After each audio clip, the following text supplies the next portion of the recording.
Prior to World War II, there was a program called the Civilian Conservation Corps, or the CCC.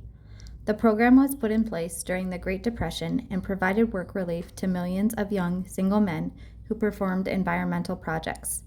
Some projects included planting more than 3 billion trees and constructing trails and shelters in more than 800 parks nationwide during its short 9 years of existence.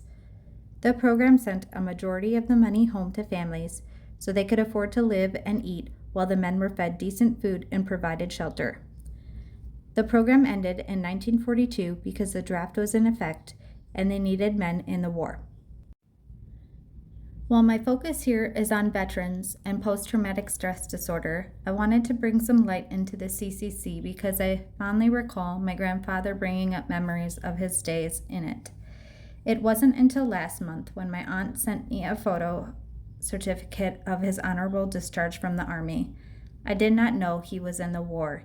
He actually told me he couldn't be because he had flat feet and said they didn't accept men with flat feet in the Army. According to his papers, he had spent 2 years and 7 months abroad with no mention of it to me, and my aunt didn't have any answers to my questions either. When researching mental health work for a project, I happened upon this article from the National World War II Museum. It states, when a person is subjected to life or death situations, a chemical reaction occurs inside the body that heightens awareness, numbs pain, and otherwise prepares the body for escape or imminent attack. Typically, we have this reaction when we encounter stressful situations, like a looming work deadline, or when a semi swerves and almost hits our car on the highway. It can make our heart pound and our breath quicken. Our muscles tense and beads of sweat might appear. Yes, this is your version of fight or flight. Research suggests that chronic stress contributes to high blood pressure, promotes the formation of artery clogging deposits, and causes brain changes that may contribute to anxiety, depression, and addiction. The article agrees with the above and says prolonged periods can lead to severe trembling, dizziness, and hyperventilation. The modern military refers to this condition as combat stress reaction, and it is to be expected due to the emotional, mental, and physical demands of prolonged combat operations. The other terms used are combat stress syndrome, combat fatigue, shell shock, or old sergeant's disease. APA PsycNet says combat stress reaction, or CSR, is an acute psychological breakdown experienced by combatants in a war zone. It is characterized by liable polymorphic manifestations from overwhelming anxiety, irritability, and restlessness to psychological withdrawal, confusion, and psychomotor retardation. Other characteristics include apathy, depression, paranoia, conversion symptoms, signs of sympathetic arousal, and psychosomatic reactions such as diarrhea and abdominal pains, nausea, and vomiting. The defining criteria for CSR is that the soldier ceases to function effectively as part of his or her combat unit by acting in a manner that endangers his or her life and or the lives of his or her fellow soldiers. The article quotes the old saying that the soldiers have heard time and time before, stay alert, stay alive. Well, I'm not sure if that applies if someone on your side starts attacking you because they've reached the breaking point of combat stress reaction. How long can a soldier really remain in a constant state of alertness before damage is caused to their mental state? Can it become permanent? This can certainly vary among individuals due to various factors, including their grit, background, current environment, resources, demographics, and more that I haven't even thought of. The U.S. Army determined during World War II that the breaking point for a soldier on the front line was somewhere between 60 and 240 days, depending on the intensity and frequency of their combat. In pre-World War II days, the War Department believed that soldiers who suffered from combat stress reaction had an underlying pre-existing mental condition.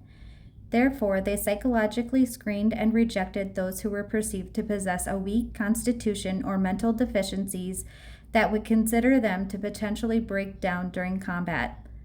Later, after the Guadalcanal campaign, The U.S. military learned that a serviceman's ability to survive the psychological rigors of combat could not be predicted after the nation's elite fight forces suffered significant psychiatric casualties in 1943. More than 500 Marines returning from the Guadalcanal were treated for symptoms such as tremors, sensitivity to loud noises, and periods of amnesia. The condition was termed Guadalcanal disorder. As more American servicemen entered into combat, the number of psychological casualties steadily rose.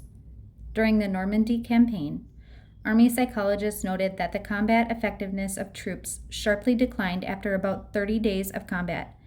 At 45, they were near a vegetative state. Military medicine finally conceded that it wasn't a question of if a soldier would break in combat, but a question of when.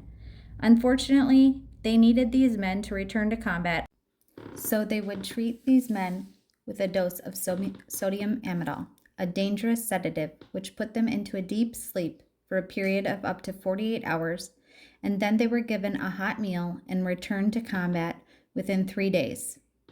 More severe cases were sent to hospitals and never returned to combat.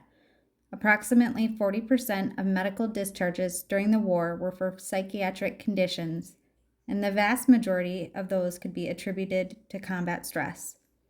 American soldiers were eager to get on with their lives after the war and compensated with an unemployment payment of $20 a week for a year with no stipulations on how to spend it.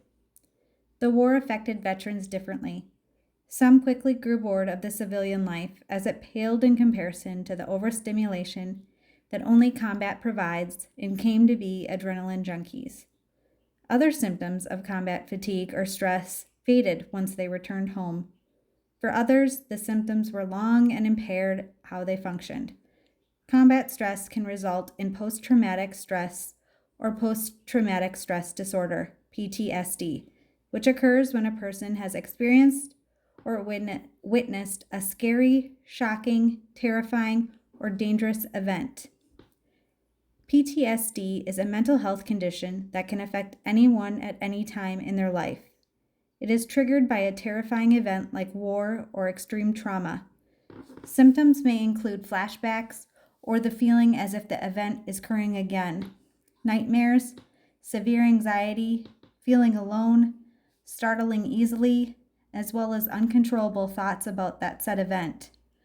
Small events or situations can trigger an internal chemical reaction that individuals experience in combat or during trauma to initiate these symptoms, making it difficult to complete simple tasks and concentrate.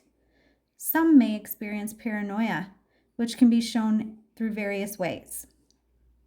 PTSD can affect the quality of life for people with it and their loved ones, affecting their relationships and careers. One of the most prevalent symptoms of PTSD is avoidance, not wanting to talk about it. In the decades that followed the war, many men never discussed it with their family. After retirement, the life slowed down some for World War II veterans, and they found themselves with idle time and minds, which unpleasant warm memories had returned. As a result, the VA treatment centers saw an influx of World War II veterans seeking treatment for PTSD in the 90s. The World War II Museum has an oral history program dedicated to preserving the individual stories of veterans. It has allowed these veterans to share their stories for the first time since the war. There is no cure for PTSD, but there is hope. Symptoms can be managed, and help is available. If you are experiencing PTSD, you are not alone. It affects 3.6% of the U.S. adult population, which is approximately 9 million individuals. I'd like to thank my grandpa and all the other grandpas and the men who never had the opportunity to be grandpas for their sacrifice and the physical and mental toll that this took on them and their family members. I've not been in that situation, but I genuinely appreciate that sacrifice you've taken and endured and want you to know, while I don't always know exactly what to say, it doesn't mean I don't care. I don't know and may never know if my grandfather suffered from PTSD or if he was even in the front lines of the war. According to those discharge papers, he had declarations I can't even identify. And I know my grandmother, who was never shy about acknowledging anything anyone did in our family, never mentioned his service to me, just that she was proud of him and proud to be his wife. Again, it's not just veterans who suffer from PTSD. Statistically, more women than men suffer from it. When we see someone out and they startle easily, let's be kind. Teach our children to be kind, gentle, care for each other, extend a helping hand, and most of all, provide grace to one another. I hope you learned something. Thanks for listening.